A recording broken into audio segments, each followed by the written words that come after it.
दे नहीं सकती थी आप मुझे? मैं नहीं कर रही आपके साथ काम।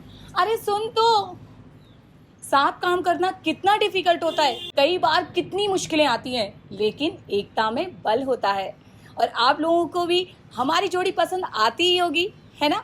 तो ऐसे ही एक दिल छूने वाली स्टोरी आज मैं आप लोगों के लिए लेके आ रही हूँ। अगर स्टोरी पसंद आए तो इस वीडियो को 40,000 लाइक्स तक पहुंचाना बिल्कुल ना भूलें। तो चलो देखते हैं कि आगे क्या होता है इस स्टोरी में। आज की कहानी में है एक माँ, बेटा और उसकी चचेरी बहन।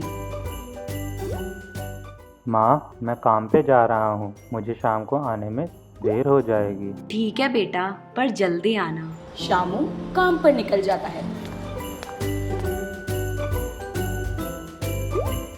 एक दिन अचानक से शामू की तबीयत खराब हो जाती है और उसकी माँ काफी परेशान हो जाती है। शामू की माँ अब खुद भी खेतों में जाकर काम करने लगी।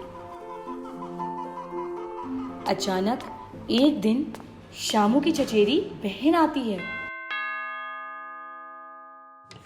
अरे बिमलेश काकी, भैया की तबीयत ठीक नहीं हुई क्या? नहीं सुनीता, इसकी तबीयत तो खराब होती ही जा रही है। अब तो दवा के पैसे भी नहीं है, किसी तरह बच्चों को खिला पिला रही हूँ। काकी आप चिंता मत करो, मैं जल्दी ही एक कपड़ों की दुकान खोलने का सोच रही हूँ। आप अच्छा सिलती हो ना, आप भी इस कारोबार में मेरे साथ जुड़ जाओ। ये तो अच्छी बात है सुनीता, ठीक है, मैं तुम्हें कपड़े सिल कर दूंगी। दोनों ने काम शुरू कर दिया और दिन ब दिन उनकी मेहनत रंग लाने लगी। सुनीता अच्छी सेल्समैन थी और बिमलेश अच्छे कपड़े सिलती थी। दोनों खूब कमाते और दिन के अंत में आधा आधा बांट लेते। अचानक ही बिमलेश के दिमाग में एक ख्याल आता है। सारे कपड़े तो मैं सिलती हूँ, पर वाहवाही सुनीता ले जाती है सारी।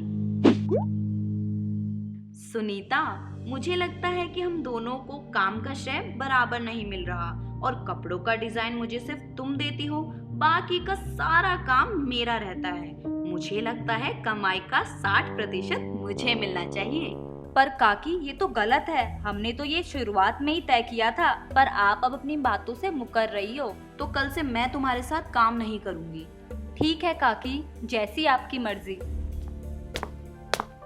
अब बिमलेश घर में ही अपनी सिलाई का काम शुरू कर देती है। वहीं सुनीता भी सारा काम खुद ही करने लगती है और धीरे धीरे दोनों को बहुत सी दिक्कतों का सामना करना पड़ता है। अरे काकी, मेरी ड्रेस दे दो जो मैंने आपको परसों दी थी सिलने को। हाँ सुनीता, काश सुनीता यहाँ होती तो दिक्कत नहीं होती। सुनीता, तुमने मेरी पूरी ड्रेस खराब कर दी। इसकी फिटिंग देखो तुम, मैं ये पहनकर पार्टी में कैसे जाऊंगी?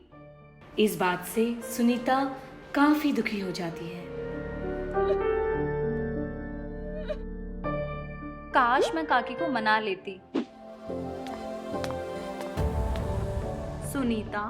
सुनीता मुझे माफ कर दो, सारी गलती मेरी ही थी। ना मैं तुम्हें वो सब कहती, ना हमारे ग्राहक यूं परेशान होते। काकी मुझे भी माफ कर दो और आओ अब काम पर लौट चलो। बिमलेश और सुनीता इमोशनल होकर गले मिलते हैं और एक दूसरे से माफी मांगते हैं।